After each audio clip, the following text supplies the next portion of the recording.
All right, the Blazers are finally for sale. Got a little statement here from the team, or at least was posted to the team's Twitter account. Yeah. X. They call it X, Jace, not Twitter. That's still the dumbest rebrand of all time. Everything's computer. It reads, the estate of Paul G. Allen. By the way, do you know what the G stands for? Do you have your Paul Allen facts Gregory. handy? Gardner. Oh, can't say I knew that. Gardner. I don't know about really the history of Paul. Can't say I ever read a book. I didn't find him that interesting, to be honest with you. Well, he kind of wasn't. No. He didn't give you much. I knew people that worked for him that said that is really just the truth. He just was he was a computer nerd that made a bunch of money, and I read Idea Man, but not gonna lie, it wasn't riveting. That was his book. Yeah. The estate of Paul G. Allen today announced it has commenced a formal sales process for the Portland Trailblazers NBA franchise, consistent with Allen's directive to eventually sell his sports holdings and direct all estate proceeds to philanthropy. The estate has selected investment bank Allen & Company and law firm Hogan Lovells to lead the sales process. Have you heard of Hogan Lovells? No, but I guess they've done this a handful of times. No way. They need to call the advocates. Yeah. Are they involved in this? I think this is a group that specializes in these sorts of deeds. See how I got the sponsor in there? I love how you threw it in there. I like it. Which is estimated to continue into the 25-26 basketball season. The NBA Board of Governors must then ratify a final purchase agreement. This news does not affect the Seattle Seahawks NFL franchise or the estate's 25% interest in the Seattle Sounders MLS, and neither is for sale. Why do you think they have to put NFL franchise after the Seahawks? In the event that somebody doesn't know that that's an NFL franchise? That is interesting. Or even the Trailblazers are for sale. Wait, the hey, NBA Trailblazers? Is that what you mean? Yeah, you wouldn't want to get some like single A coastal Seahawk team involved by accident, I guess. Yeah. Well, this is good news because I think it's great news. When Paul Allen died, it took a while. It took a little bit of time, but once Jode took over, it just was all going south because she doesn't care. Well, we know she doesn't have the passion. No. Well, there was no. And Bert Cold's a moron. There was no skin in the game. I keep going back to that. You can't. This would be like if your husband or wife came to you and said, "Hey, just so you know, sometime over the next 5 to 10 years, I'm leaving the marriage. I'm not going to tell you when, but I'm leaving the marriage, and the only reason I'm sticking around is trying to get that pension plan, kind of like a jaded cop sort of thing. So I'm just going to stick around. How invested would that person be in the marriage? That's what you had here. And so the fact that whatever comes next, with the exception of a Sonic situation, which I don't think the NBA would allow. I know people are scared of that, but I think that's like we'll get to that in a second. I think that's a 1% chance. But you can't tell me that whoever ends up buying this, and again, is probably dumping somewhere in the neighborhood of $6 billion between arena, land development, and the team, they're going to care. And so that's all I want out of this. And the owner may not be perfect. The owner may, have flaws or whatever. It may not be local. Probably it's not going to be local. But the fact is you have someone that has a vested interest. And if you're spending that kind of money, I'm assuming that you care and you're passionate about this. And I think that's all you can ask for. Well, nobody was more passionate than Paul, and I think that's what was great about him. Yes. And, maybe you lose sight of that once he died, but it's crystal clear now that his passion for wanting to win, because he grew up a Sonics fan and, he loves the NBA, and he was involved in decisions. And, of course, that at the time we were like, oh, he meddles and this is bad. But the reality is you want that passion. And, oh, by the way, you want one of the richest men in the world to own your team. Yeah. And you had both of those things. And then when he died, Jode's, they're just a bad franchise now. It's a bad ownership situation. Bert Cold doesn't know what he's doing. I thought the Joe Cronin hire was a bad hire. And so this is what you get. So thankfully, as this thing has been pretty bad for the last 3 or 4 years, and it may be bad for a couple more years, thankfully, there is light at the end of the tunnel. Now, as to who buys the team, the thing about it is like, I know people, my phone's blowing up of, who would it be outside of Phil? Well, I don't know if Phil's interested or not. He's 87 years old. Yeah, but I mean, he was interested when he was 4 years old. Yeah. So it could be a legacy play for him. I don't know. But that was, I mean, the reality is, we said it last segment, that really was a low ball offer. Yeah. I mean, Jody was, Well, in hindsight, not returning his call. It's like, dude, come on, you kidding me? I'm going to get $4 billion for this. I'm going to get double that, because Phil offered $2 billion. Yeah. In 2 years, once the new media deal is in place, and that's what they're saying. They're saying about $4 billion. But I just think that the idea that it has to be a local owner, it doesn't have to be a local And owner. it's not going to be. There aren't a lot of people that can own a franchise here, which is why I was joking about Craig Marquardo or Tommy Thayer. The thing about sports franchises now is you've seen these values skyrocket over the last really 20, 25 years. It's ridiculous. Is that pretty much anybody with money, or even people who have a little bit of money, they join forces to create a pool of big money. Yeah. They all want in the sports game. Yeah. So it does not. If there are no shortage of Richie Riches who want to jump into the sports game, it is absolutely one of the best, if not the best, deals out there for filthy rich people, and so they all went in. So the question is as you alluded to, it will likely be an outside of town owner, which is fine. Yeah. It depends on who that is, how passionate they are about like the game versus just running it as a business. That's a big question. But the bigger one is the Sonics thing. Yeah. And the NBA, so Jode probably doesn't give a rip, but the NBA does. The NBA does. The NBA does not want to have another Sonics situation in the Northwest. They have egg on their face from what happened with Clay Bennett and the Sonics being stolen and going to Oklahoma City. They're not going to let that happen again in Portland. So I feel like whoever gets the team is going to keep it here, because I feel like that is going to be a big part of the bidding process. Yeah. And I would assume that the NBA, who has said multiple times, and by the way, they're gonna fix it. Seattle's getting a team here in the next year. They'll make an announcement. Yeah, you mentioned that, you kind of glossed over it, but it is true. The expansion teams, because you may be worried about, because the first text I got today was from somebody who's like, well, wait a minute, Vegas has an arena and Portland's arena. It's like, oh no, slow down. Yeah. The expansion teams are going to go to Vegas and they're going to go to Seattle. So the Sonics will be back, and then Vegas will get its own team. So there's really, there are other cities they could move. You'd have to contend with, like, Kansas City is one that's had an arena for years and years. But Portland's a very vibrant market. It's been a great fan base. You don't have any competition here. Yeah.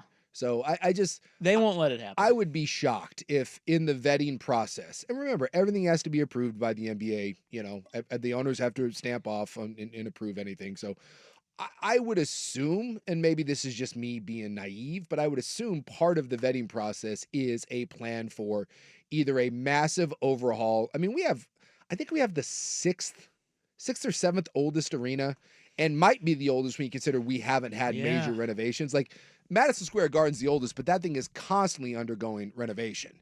And we don't. I mean, we do minor stuff, but Moda Center is, whoever buys it, that is not something that's going to be for the next 10 years. So I would assume part of the vetting process is a plan to either completely redo Moda Center, or more than likely build an arena and have that as like a Steve Ballmer thing, where you're going to have to build it basically on your own, which is where I came up with roughly the $6 billion. $4 billion to buy the team, and let's go $1 billion to $2 billion to build And the way an you arena. make your money back on that Development, as we've been talking about with MLB to Portland, is the Rose Quarter is ripe for developing around a new arena or a refurbished arena.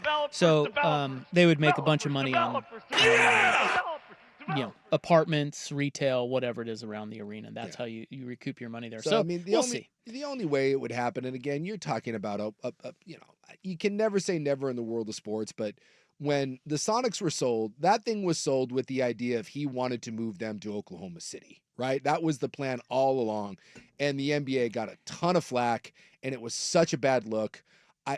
And everyone you talk to, I have not heard anyone that thinks that is in any shape or form a reasonable idea that that's going to happen. The only way it could happen is if a guy comes in and really has it as an FU to the city that says, hey, you build me an arena or else. I've already got something lined up and ready to go.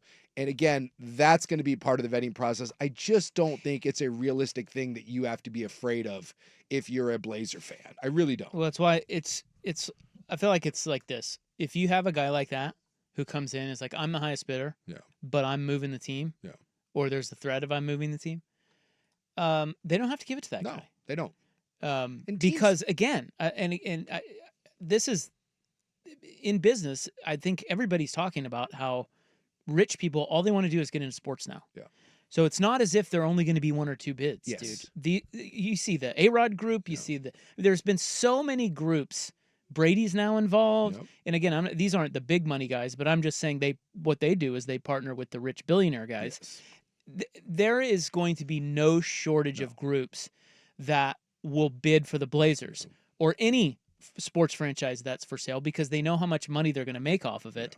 And so if you're the NBA, you can push and sort of like, what are your plans? Work them against each other and say, hey, listen, we're not going to let you take this team out of Portland. It's been a great franchise, a great city for us. It's a great fan base. We've already screwed over the Northwest once. It's not going to happen. So we're going to go. So because as these teams or as these bidding groups, as it gets competitive, somebody's going to say, all right, I'm good with that. Yeah, we'll make it work. Yeah.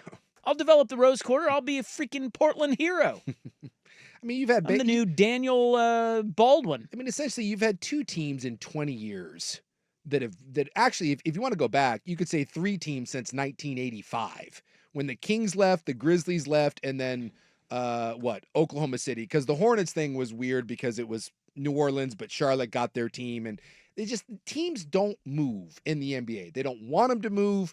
Despite Portland struggles, we still do very well in attendance. We're the only game in town. It's just not in the NBA's best interest to screw over a team again. It's just not. And by the way, there's not many major metropolitan areas that don't have an NBA team that are better than ours. Right. What's the slam outside of expansion in Seattle getting the Sonics back? Yeah. What's the slam dunk city where you'd be like, oh my God, it's head and shoulders better than the history that you have in Portland? The only markets that would seemingly make sense, unless you get a guy like who bought the Oklahoma City team? Clay Bennett? Clay Bennett, right? Because he was from Oklahoma City, because that made no sense other than he just wanted to move a team to his hometown. You have Kansas, but some of that's on Howard Schultz, remember? Yes. Who allowed that? Who everyone did.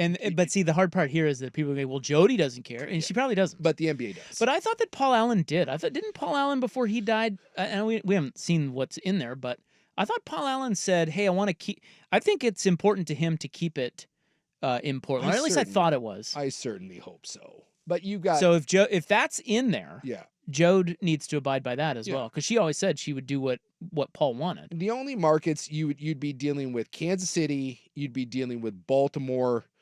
I'm scrolling down. But why is Kansas City so much better than Portland? It's not. I'm just saying if you're the NBA, why would you piss in Portland's pot? Completely rip a team out from under a city that's the only team in town, of the major sports teams, and to go to Kansas City where it's far from a slam dunk. In a smaller market. Yeah. It's far from a slam dunk there. No. I'm just looking through metropolitan areas and that are Nashville? Yeah, Nashville. But again, smaller, but Nashville would be What if Salt Lake gets a second team? They just start dominating us. I guess you could say San Diego. San Diego doesn't have a team. I don't think they give a rip. Probably not. Jacksonville, is that... Dude, you're not going to find a city that cares about its team. No, there's just... Quite like Portland. I just don't... I know that's everyone's fear because it's always the fear, and it happened a couple hours north of you. It's just... I think the best thing that happened to Portland was Seattle getting their team ripped out, and what an awful look that was for the NBA. And they're not going to do it again. Well, there was always that fear, too, that with Paul being a Seattle guy, that he would always take the Blazers back up there, or Jody would. They're getting expansion. And all you people that said that, I would like you to acknowledge that did not happen. No. The whole time we were like, that's not going to happen. He's not going to do that. No, they're going to be And here it didn't happen. No. Same thing here. They're going to be here. You little bitch. They're going to be here unless a billionaire from Salina, Kansas comes calling. She won't even return his calls, you freaking bitch. What is up with that? That was the Jody Allen Phil Knight? Yeah. She is an aloof bitch. You freaking bitch. Hey, Jody has had Do I owe her an apology? It's possible. I'm sorry, Jody. Jody has had a lot of financial reasons to just String this thing along. Yeah. Well, she's played it right. Yeah. If you think about it. Well, this is her chance to make generational money. Again, she doesn't have her own money. This is where she will get her money for the rest of her life, and I can't fault her for putting her foot in the cash register. Well, the Blazers are for sale. Paul Allen bought them in 1978 for a mere $70 million. And they are saying that they could fetch $4 billion based on current market conditions. Hey-oh. That's pretty good. Tasty little number, right? No wonder everyone wants to get into pro sports. Yeah. By the way, the Celtics just sold for $6.1 billion. Yeah. Keep wanting to know like what the Cowboys would sell for. Probably over 10. I would think so. Do you think Jody could how many players on the current team do you think Jody could name? I'm serious. I think she could name the majority. No She's way. not getting the No way. 5. Yeah, she's You say 5? I bet she has 5. no. She knows Scoot. No, she's getting 10. You are giving her way too much credit. Really? Yes. She's got to be I bet she can't even name the GM. She's got to be in some meetings. Hey, who's that guy we hired, Bert? Oh no, they're always saying that Jody's great, right? And every oh yeah, Jody Allen gives us what we need to be successful. And I bet it's under 5. If Buck's saying 5, I'm going 3. She knows Scoot. She knows Ant. She probably knows Aiton because of the whole ice thing. I don't know about that. You don't I'm think gonna so? I'm gonna go Klingon. I'm gonna go with a white guy. Cling in. He's just so cute. You will never know because she's not doing it. You think she does not speak, and she's not about to now. She's gonna slip away into the sunset. Yeah, she never said a word, did she? No, I don't That ever remember her. Aloof bitch. I don't think she's coming on this program. The worst. Oh, like she'd come on any program. She's not. God. What would you This ask bitch is her behind maintenance. if she came on? Big Suke, one question for Jode. One question. What would your question Gosh, be? that's a good. Man, let me noodle That's with good. that. Yeah, because we gotta. Would you ask her about like the sexual harassment case that I'd ask her if she wants to hang out. Hey, Joe, can we get some of that money? Why are you going there? Heard you're recently coming into a bit of a financial windfall. You want to hang out? I got a Speedo and some bones. Yeah, if you don't know that story, look that up. It's Yeah, wild. Good times.